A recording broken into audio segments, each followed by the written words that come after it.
Okay, today we'll continue our final topic of discourse, which is the reactive power and voltage control.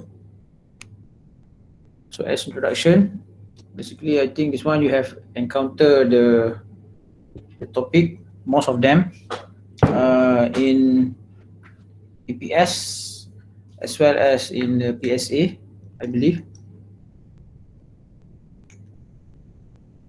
So the power utilities are required to generate both real and reactive power. Okay. While active power is energy supplied to run a motor, heat a home, or illuminate the electric light bulb, reactive power is used to provide the voltage level necessary for active power to do useful work. So that's why your reactive power in terms of imaginary. Okay. But it will give the significant impact into the power, because as you can see, as you remember that your apparent power equals to P plus JQ. So this is the real power, this is reactive power. So reactive power will give a significant impact into your apparent power. Okay, so reactive power is required to excite various types of electrical equipment to energize the transmission system. And then we have the reactive power compensation of the transmission system depends on the load and its power factor. I believe that you have this encounter, or you have learned about the power factor correction, right? So we have this the triangle, the triangular concept, S, P, and then Q, right? And then you have a theta. In order to improve your power factor, so you need to inject a capacitor to bring down the Q. So your apparent power is close to P. Okay. So when you have a unity power factor, basically, when you cos pi equals to 9, you have normally, if you learn about the power factor, you have a true power factor in power quality. Ambil tak power quality? So power quality is basically power factor that you have learned is not a true power factor. So later we'll show in details. Okay, injection of reactive power is to fix the power factor and to supply the quality service to consumers reliably and economically. Voltage and over control is crucial at all levels of power network. That's why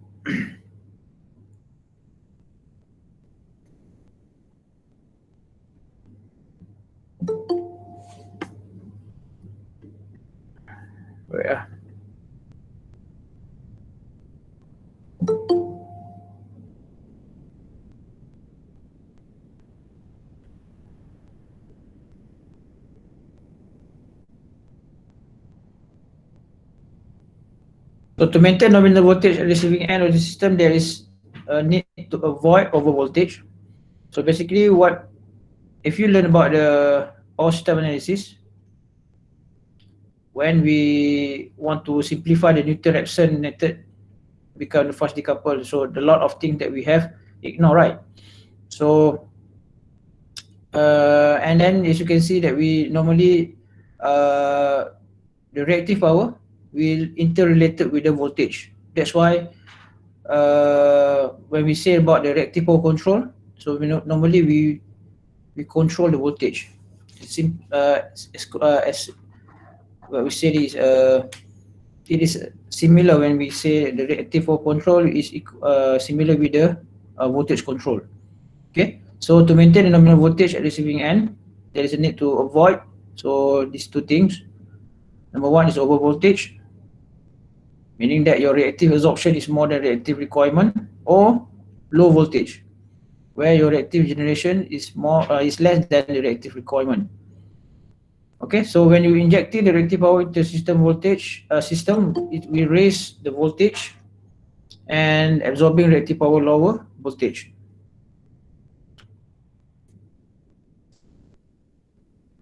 So this is the effects of low voltage. What happens when we have the low voltage? So the low voltage condition is associated with the heavy reactive loading on generators. So it will cause a poor performance of induction motors in generators. So it is also responsible for higher stator and rotor current. So this is the effects of low voltage. For over voltage, the over voltage may occur due to any of the following reasons. So sometimes we have a disconnection of loads, and then line switching operation, or sometimes lightning. When lightning strike, it will make your voltage become over voltage, and then the frantic effects. So this is for the long transmission line. When open circuit or slightly loaded, voltage rush occurs at the receiving end. So what happens if we have over voltage? The effects of the over voltage will break down the insulation and the saturation of transformer. This one may lead to the production of higher harmonics. So when you learn about the power quality later, because your power quality is it's not your compulsory, right? It's elective. But I suggest that you took this course. When you learn about the power quality, normally we'll consider about the voltage sag as well as harmonic. Not harmony, harmonic. So this is the classification. I think this thing you have known already. So we have extra high voltage. We have in the transmission, how many voltage? This is the standard. Okay, so normally we have plus minus 10 to 15% the range. Okay, and then we have a start transmission, and then we have distribution. As you can see here, this is for the residential.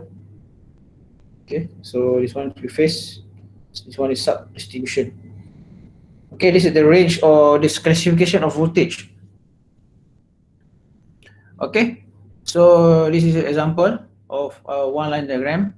So we have a generating station, and then this one we have your generation, we have the tap changing transformer, or we have a voltage regulator to step up the voltage, and then we have the transmission line where you have sometimes you have shunt capacitor or shunt reactor, and then you have the tap changing transformer. So this one normally is step down.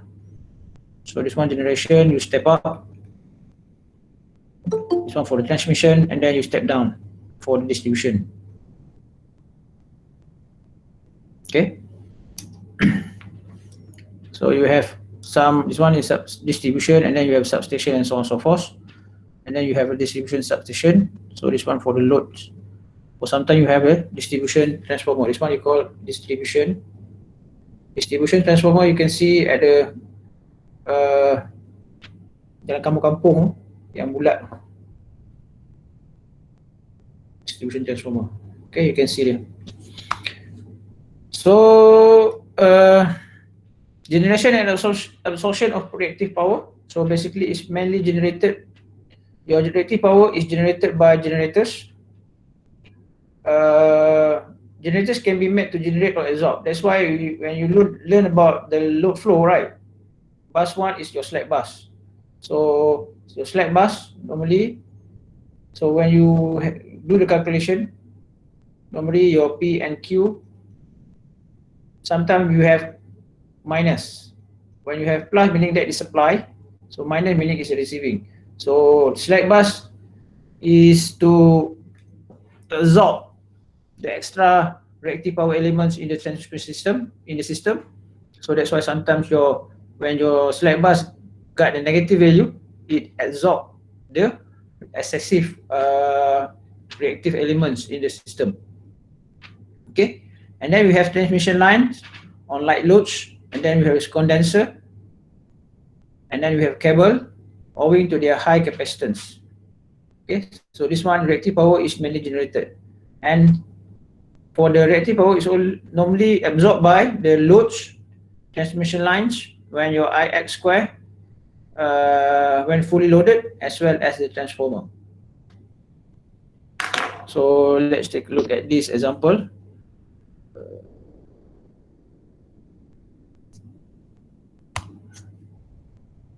think it's just a derivation, simple derivation. So let's say we have two bus system. We have the sending end voltage. Here is sending end voltage, V1.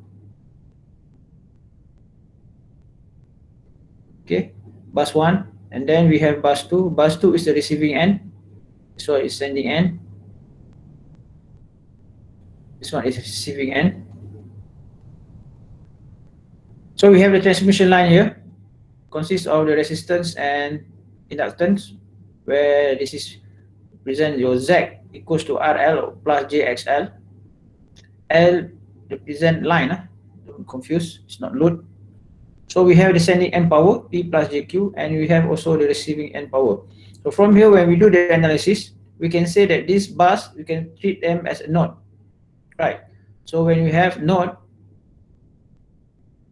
so this one you have voltage, and then we have the resistance and inductance, and then we have the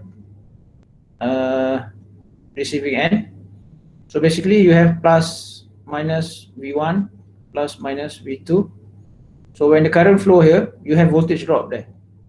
Voltage drop plus minus, right? This one is the reactive. This is the reactive elements. When the current flow into the reactive element, will be the voltage drop here.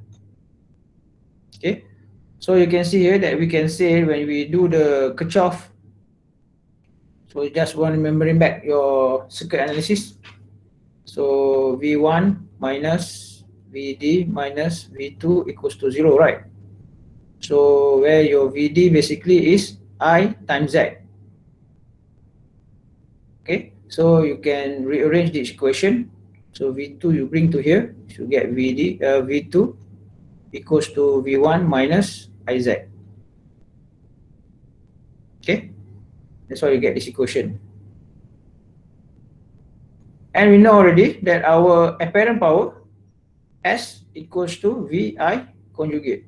So that's why you get here V1 I conjugate is the P plus JQ. So you rearrange this equation and then you make the I as the title. You can get your P minus JQ over V. This one, okay, bring this equation here. Plus when you do conjugate become minus. So this one is minus. Normally V1 is a reference bus. So reference bus normally is a 0, so you can ignore the conjugate there.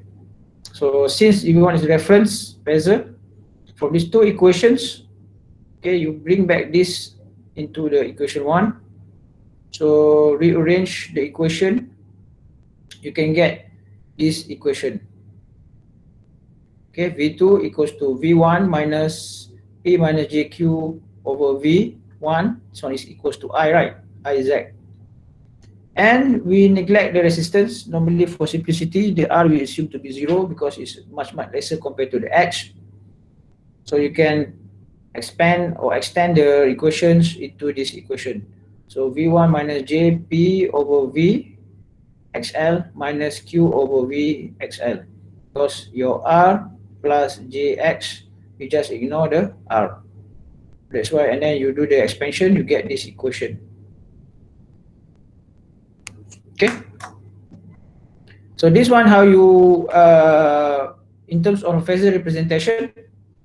So normally your V, your reference at the x-axis, this is here because V1 is our reference, and then the angle is a 0. So from this one, you can see that this equation will bring V2 equals to V1 minus J P over V, right? So this is the V2 equals to V1 minus so on. So the minus is bring down as well for the left hand side. So you can get this phasor representation of these equations. Okay, I believe that you have learned to the phasor representation in machines. Suppose you learn that. Okay, in other words, it's clearly observed that the load voltage V2 is not affected much due to the real component of P. Okay, as is normal to the vector V1, so the drop due of Q is directly subtracted by the voltage V1. And we assume in the voltage drop the P equals to 0, we assume this one P equals to 0. So like finally you can get the equation 4.3 becomes V2 equals to V1 minus Q over V1 XL. Okay, from this equation, this one we can assume quite close to 0. So you can get your V2 equals to V1 minus Q over V1 XL. Okay, so to keep the receiving end and voltage V2 fixed the particular sending end voltage V1, the drop Q over V XL must be remain constant. So that's why you can adjust the Q to fix to keep these quantities fixed by using the, sometimes you can use shunt capacitor or synchronous capacitor. Okay, and then we have QXL can be kept constant, introducing a series capacitor which reduces the net reactance of the system, and voltage variation with far larger loads could be controlled by switching a series capacitor. So here is a proof that the voltage, when we want to control the reactive power, is Q. So it's similar when we call, because it's interrelated, directly related with the V. Okay, so that's why we control voltage and reactive power similarly.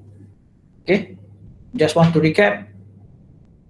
We control P and Q separately because of P is sensitive to the frequency, Q is sensitive to the voltage. Okay, so that's why we control. When we say the reactive power control, it's similar, we say that it is a voltage control. Okay, from here, any question?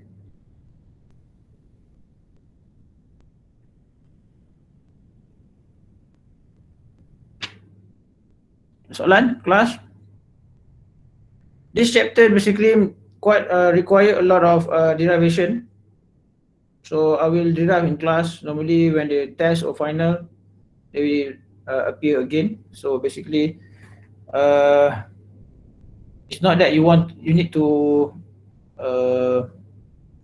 hafal lah. It's not memorize, but you need to know the concept. Okay, like so just now when we derive this simple sending and receiving voltage, how we want to get to see what the impact or the relation between voltage, power and reactive power. Okay, and then we go for this example. This is this derivation, and then we can stop.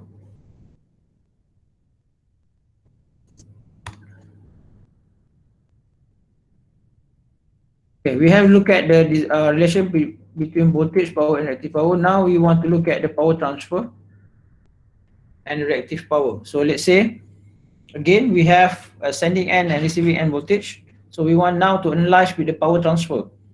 Previously, we want to see the relationship between voltage and the real and reactive power. So now we look at the power transfer as well as for the reactive power transfer. So let's say we have similar, we have a sending end as a receiving end. So here we have SA. SA represent of the sending end power. SB represent the receiving end power. Similar, we have the Z. Now we just change from the R plus JX into the magnitude and angle. And then we have a current flow to this transmission line. So we have voltage drop again. So from here we can see that our sending end voltage will represent with the E, excitation voltage, and the angle theta. And receiving end we have V with the 0 degree. Okay. So from here we want to analyze your SA. We know that our SA equals to S equals to VI conjugate. Or from here we can say that because our V is plus minus is E, so we can say that our SA equals to E I conjugate. And then we know already that our E basically is your this one is current flow, so we have voltage drop here. Again, we just use a similar analogy from the previous example. So we get E times E minus V divided by Z. Right, you can get your current. I equals to E minus V divided by Z.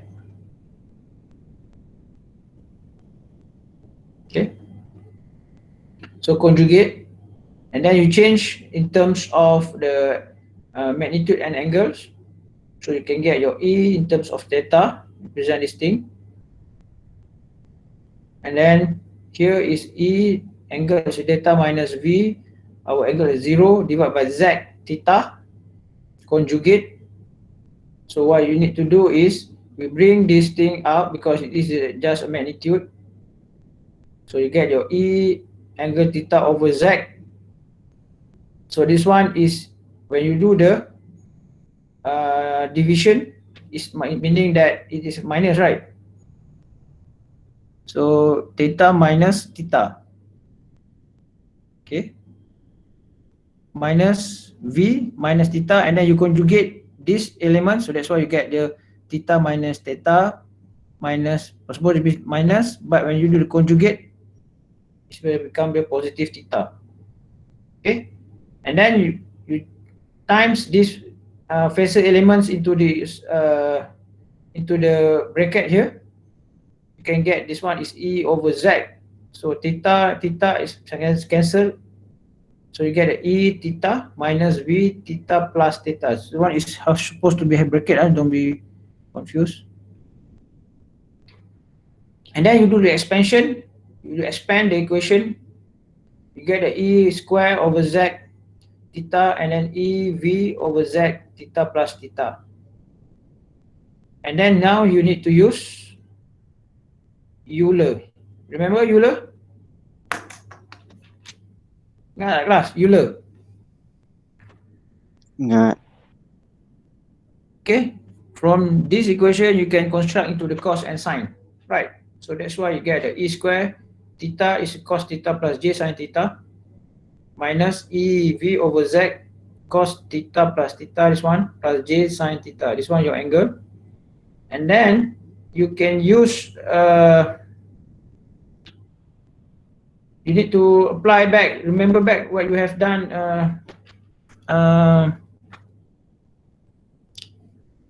what you have in terms of cos A plus B, that one. You can expand this equation, right? Cos A cos B is cos A cos B minus sin A sin B. Benda tu lah. You ingat balik benda tu. So from here you can rearrange back all the things. So you can when you do the expansion, okay, so you do rearrange for the cos as well as the sine elements. So when you do that things, you can get the cos element here and the reactive element here. So the cos element is represent with the real power, and the sine element represent with the reactive power. Okay, so that's why this one is PA plus JQ is also E square over Z cos theta minus EV over Z cos theta plus theta. This is your PA. And then E square over Z sin theta, just expand this thing, minus EV over Z sin theta is the QA. Okay, this one is when you analyze from the SA. Similar when we analyze from the SB. Okay, the equation is quite similar. This one is PB plus JQB. And then again, when we say that our R is equal to 0, so when R equals to 0, that our Z is only have the reactive elements, JX, and then you change into the angle and magnitudes. So you get your X magnitude. When you have a 0 plus J something, you get the 90 degrees, right? So that's why you just put all the Z, represent with the substitute with the X. You can simplify the equation because of cos 90 degrees is what? Is 0, right? So at the end of the day, you can get your PA equals to EV over X sin theta, QA E square over X minus EV over X cos theta, PB is the EV over X sin theta, and QB EV over X cos theta minus V square over X. So this one is quite different. For the P, the equation is equal, similar, right? Only the sending end and the receiving end reactive power is different. It's just terbalik lah. Okay. Any question? So if you don't have any question, the example is similar with my module.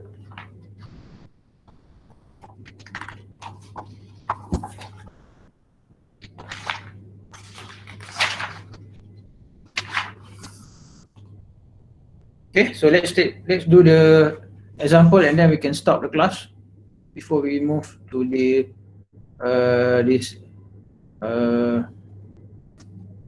the other topic, subtopic.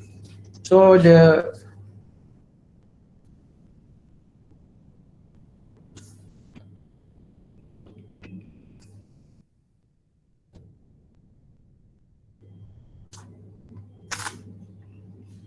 example, an interconnector transfer 60 megawatts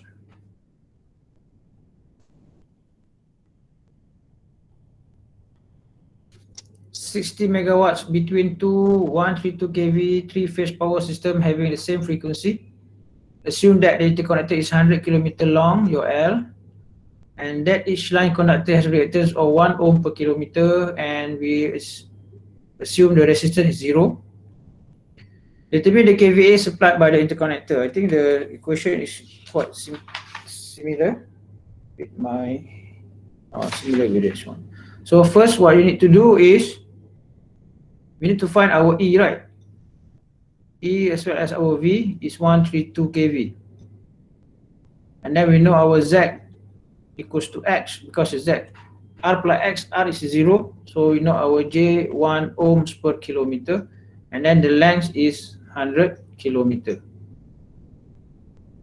So to find your X, you need to times 1 ohms per kilometer times 100 kilometer, so you can get J hundreds. 1 times 100 is J 100 lah, ohms. So you can change into the angle and magnitude, you get it 190 degrees. Okay. And then how to calculate this question is to kVA supplied by the interconnector. So we need to find our PB. Just use the equation here. Okay, PB is EV over sin theta.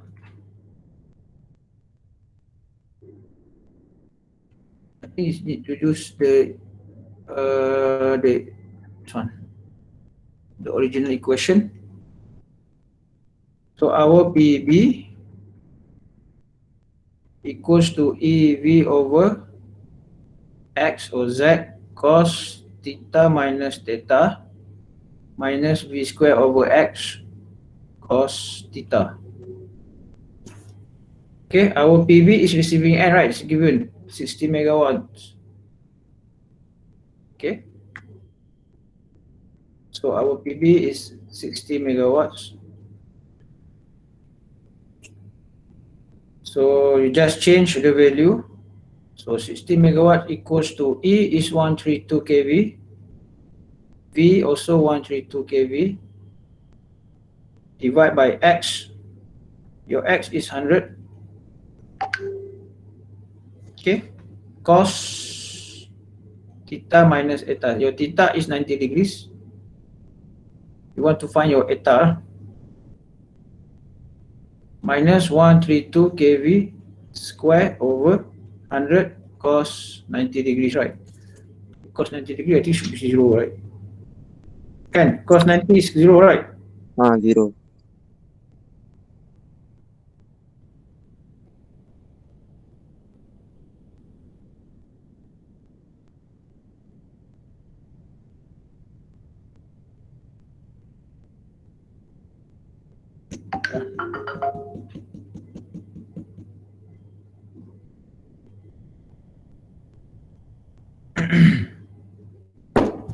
So that's why this one is 0. So from here you can find your, you know, our P, so you can solve this thing, you can get your theta. Your theta is 20 degrees lah. Cuba solve lagi. From here you can find your Q, QB. QB is EV over X cos theta minus V square over X. So from here you can find your value is J 10.5 MVAR. So you get this value, so you can find your SB. So SB equals to PB plus JQB. So we know our P, we know our Q.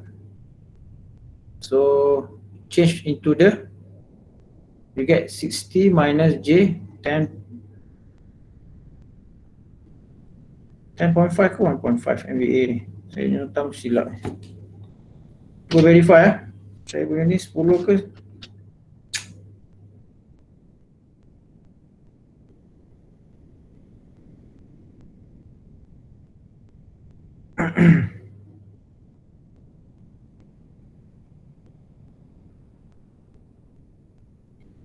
Cos 20 degrees, ini degrees ke degrees, times 132 square divided by 100 minus 132 square divided by 100. You get negative 10.5. So your QB is 10.5 MVAR or MVA. So this one you just change your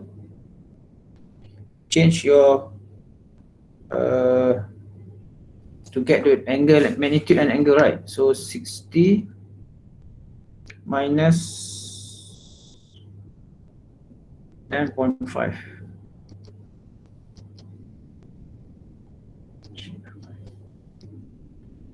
How to change? Tak ingat apa benda ni. Kalkulator saya rosak lah, pakai kalkulator baru. So negative 9. So juga 60.9 kan? So negative 9.9 MVA. So basically in terms, this one is MVA. The question is KVA. So just darab 1000 lah. You get 60,900 KVA. So this is the answer. Okay, I think that's all for today. Any question before we go for next week? We try to finish next week or next 2 weeks, and we can discuss more about the examples of your test and previous test as well as previous final exam. Ada soalan? Any question, class? Saya tak dapat macam mana nak dapat theta bagi dia dapat 20 tu. Macam mana nak dapat theta 20 tadi? Theta 20 ni. Mana tadi theta 20? You kena solve yang ni lah. Ni kan ada theta ni.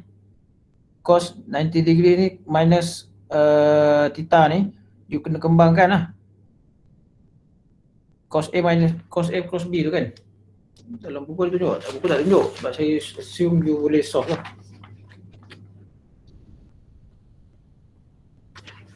Okay, detail lagi ni lah saya tunjuk. So you dapat yang ni jadi cos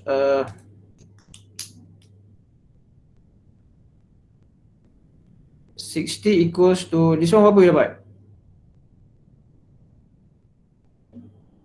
Berapa dapat? 132 darab dengan 132 square tu kan. This one cos 90 kosong because this one is 0.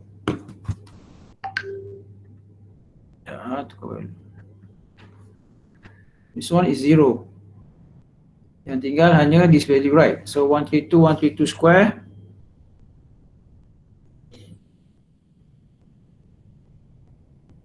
you ada 60 megawatts ni.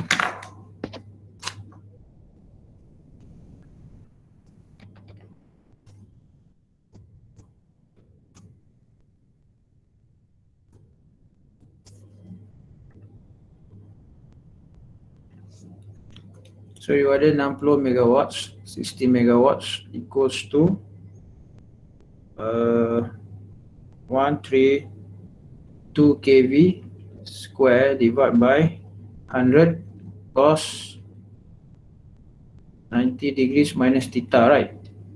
And tadi kosong kan? Tekan kosong lah.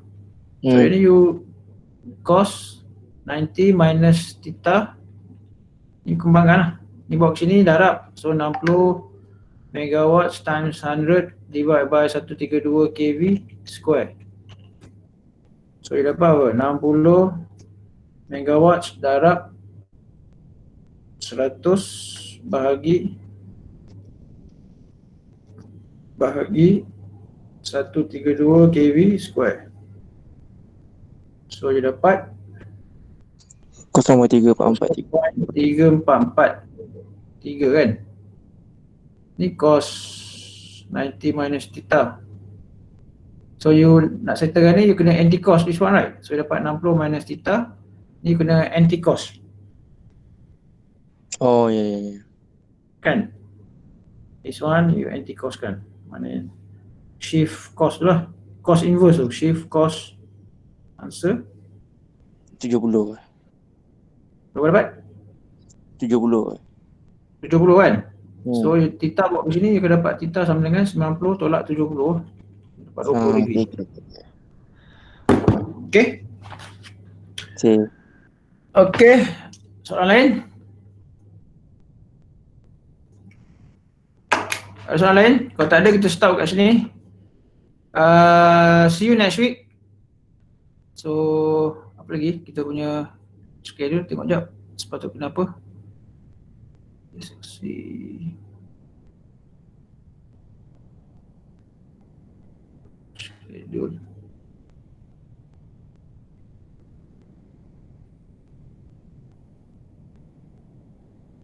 So now is 9 December. Quiz dah buat. S10 lah. Quiz dah ni, project saya dah bagi. So tinggal you buat project je lah. So next week, I think next week we can finish. Next week we can finish the syllabus, and then next I give you another assignment before Christmas. Hilang dah semua orang Christmas ni. Kami tak ada dah. You kat rumah lah kan. Tak ada masalah lah. So we can discuss these 2 weeks before you go for the test. And I think I can give you a quiz earlier kot. Okay, I think that's all for today. Thank you very much. Assalamualaikum warahmatullahi taala wabarakatuh. Thank you, sir. Thank you, sir. Right.